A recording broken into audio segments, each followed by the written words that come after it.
જય શ્રી કૃષ્ણ બધાને.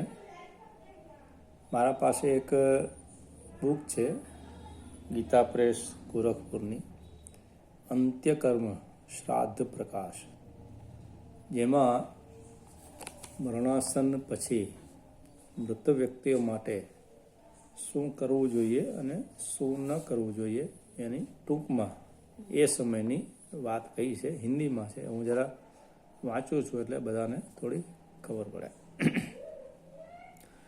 मरणासन अवस्था में करने योग्य कार्य, देह त्याग के पहले के कृत्य. मृत्यु के अवसर पर सावधान हो जाए. जब कोई व्यक्ति कहीं जाने लगता है तब उसके परिवार के सदस्य उसकी उस यात्रा को सुखमय बनाने के लिए तन मन और धन से जुट जाते हैं, किंतु प्रायः देखा जाता है कि लोग अपने परिवार के किसी सदस्य की मृत्यु के अवसर पर शोक में डूब जाते हैं और रोना धोना प्रारंभ कर देते हैं.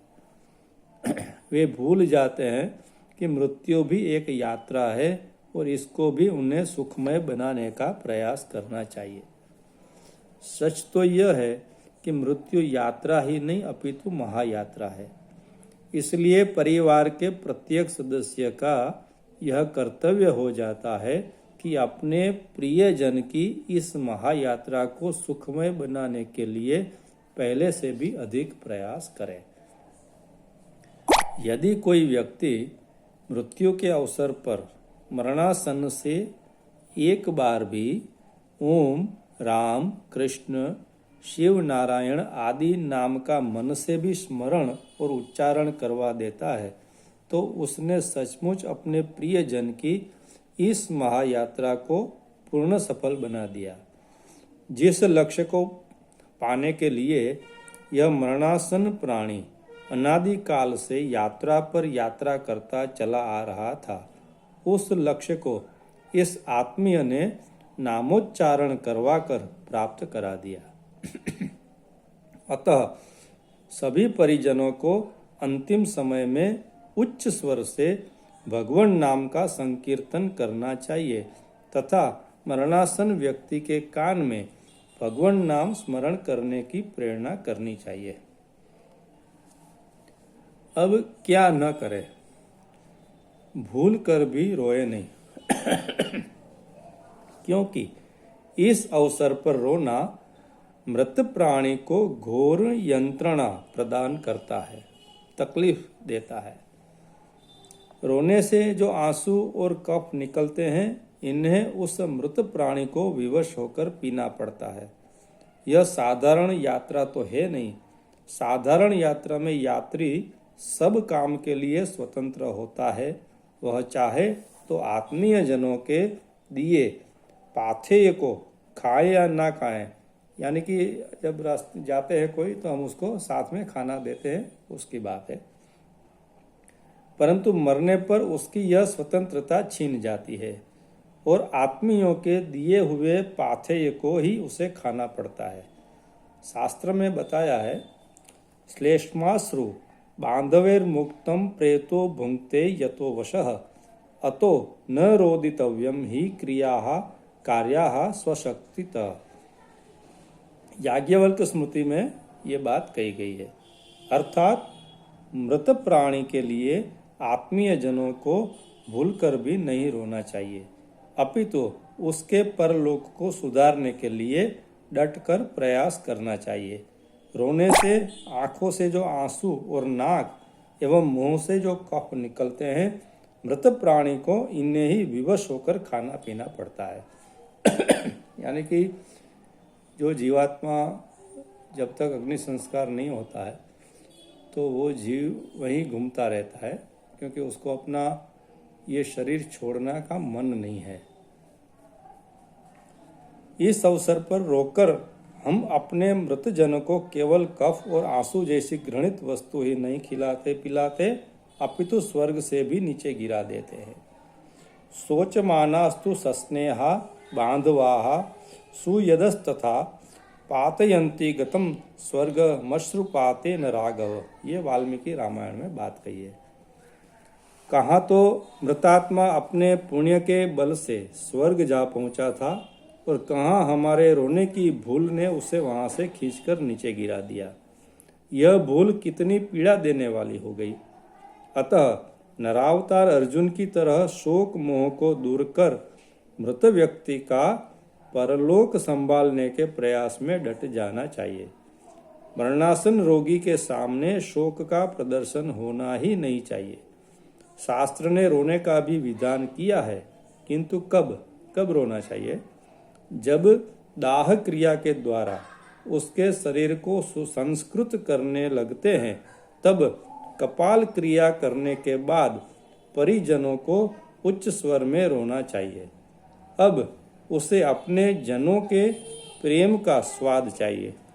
इस अवसर पर अपने प्रिय जनों के प्रेमाश्रु का आस्वाद पाकर वह प्रफुल्लित हो उठता है। रोदितव्यम ततो गाढ़मेवं तस्य सुखम भवेत्। गरुड़ पुराण में ये बात कही है। देखा जाता है कि कुछ लोग शोक के आवेश में आकर मरणासन प्राणी से पूछते हैं, आप मुझे पहचान रहे हैं? मैं आपका पुत्र हूँ, मैं आपका मित्र हूँ आदि ऐसी चेष्टा कभी न करें, क्योंकि यह भयावह भूल है।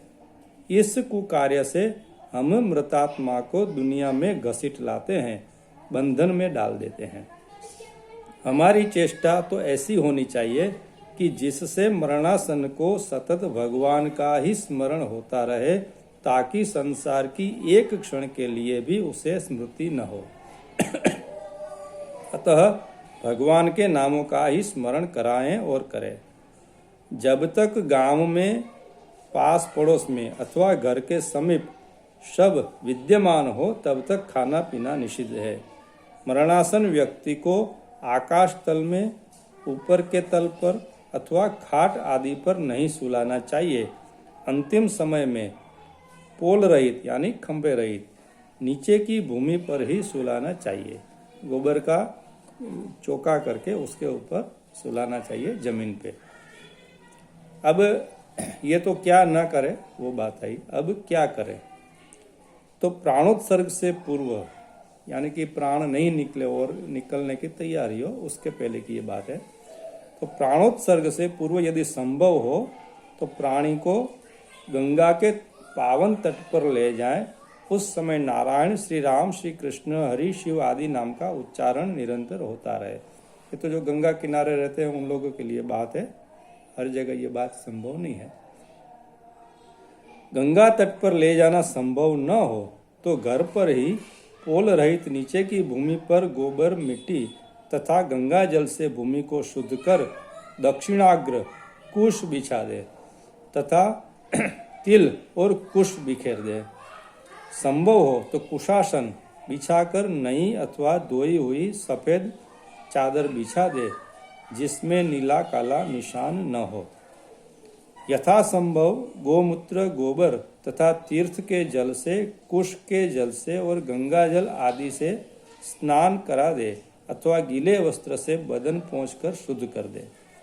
यदि नहाने की स्थिति न हो तो कुश से जल छिड़क कर मार्जन करा दे तथा नई धोई हुई धोती पहना दे। यज्ञोपवीतधारी व्यक्ति हो तो उसे एक जोड़ा नूतन यज्ञोपवीत भी पहना दे। तुलसी की जड़ की मिट्टी और इसके काष्ठ का चंदन घिसकर संपूर्ण शरीर में लगा दे। इससे सारे पाप नष्ट हो जाते हैं और विष्णु लोक प्राप्त होता है, ऐसा धर्मशास्त्र बता रहे हैं। फिर गोपी चंदन लगा दे। गोबर से लिपी हुई और तिल बिखेरी गई भूमि पर दक्षिणाग्र कुशों को बिछाकर मरणासन को उत्तर या पूर्व की ओर सिर करके लिटा दे। सिर पर तुलसी दल रख दें। चारों ओर तुलसी के गमलों को सजाकर रख दें। ऊंची जगह पर शालिग्राम को स्थापित कर दें। ये जब प्राण नहीं निकले हो उसके पहले की बात है। घी का दीपक भी जला दे। भगवान के नाम का निरंतर उद्घोष होता रहे। यदि मरणासन व्यक्ति समर्थ हो तो उसी के हाथों से भगवान की पूजा करा दे अथवा उसके पारिवारिक जन पूजा करें। मुख में चरणामृत डालते रहें। बीच बीच में तुलसी दल मिलाकर गंगा जल भी डालते रहें। इससे उस प्राणी के संपूर्ण पाप नष्ट होते हैं और वह वैकुंठ लोक को प्राप्त करता है। उपनिषद, गीता, भागवत, रामायण आदि का पाठ होता रहे। किसी व्रत आदि का उद्यापन न हो सका हो तो उसे भी कर लेना चाहिए। अंतिम समय में 10 महादान, 8 महादान तथा 5 धेनुदान करना चाहिए। शीघ्रता में यदि प्रत्यक्ष वस्तुएं उपलब्ध न हो तो अपनी शक्ति के अनुसार निष्क्रिय द्रव्य का उन वस्तुओं के निमित्त संकल्प कर ब्राह्मण को दे दें। प्रत्येक दान में प्रतिज्ञा संकल्प, जिस ब्राह्मण को दान दिया जाए उसका वर्ण संकल्प दान का मुख्य संकल्प तथा अंत में दान प्रतिष्ठा के निमित्त सांगता सिद्धि का संकल्प करना चाहिए। तो ये जब जीवात्मा जीव छोड़ने वाले हों तब और जीव छूटे उसके बाद में भी क्या करना चाहिए, नहीं करना चाहिए, संक्षिप्त में ये आपको मैंने पढ़ के बताया।